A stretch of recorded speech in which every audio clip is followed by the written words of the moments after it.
How to design a PractiCAD template. Designing and creating your layers.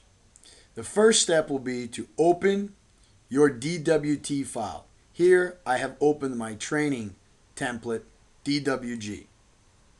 The next step would be to go to our Layer Properties Manager. Mine is listed on my ribbon currently. However, if you're using toolbars, it could be on your toolbar, or you can also type in the word layer in the AutoCAD command line and it'll open.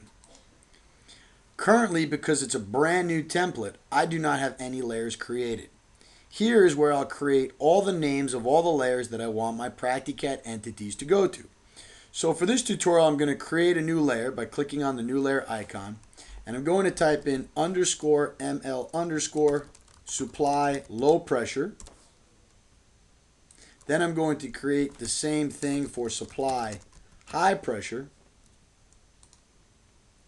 And then we'll do one for ML supply LP text, because we're going to teach you how to place tags down and put them on a separate layer. Each entity can go on its separate layer with any list of conditions you like.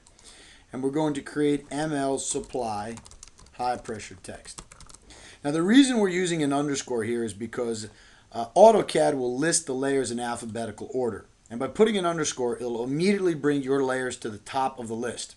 Most of the time you're going to import an engineer's drawing. They're going to have their own layers created on that drawing. We're going to insert it on our template. Therefore, we'll have their layers and our layers. And by putting an underscore, it'll bring ours to the top. The ML is there because often engineers know of this trick, so then all of the layers will be brought to the top. ML will guarantee that no matter how many drawings I bring on top of my template, that all of them are grouped together with the ML. So this is generally good practice to use some sort of symbol like this so that your layers are grouped together. I'm going to assign a color. We're just going to use green for the low pressure text and low pressure duct. And then I'm going to use yellow for the high pressure so we can see the difference when we design our layer template. So we're going to change these colors. In this window, we would also design line types, line weights, and plot styles, which we'll also have tutorials on that in later to come.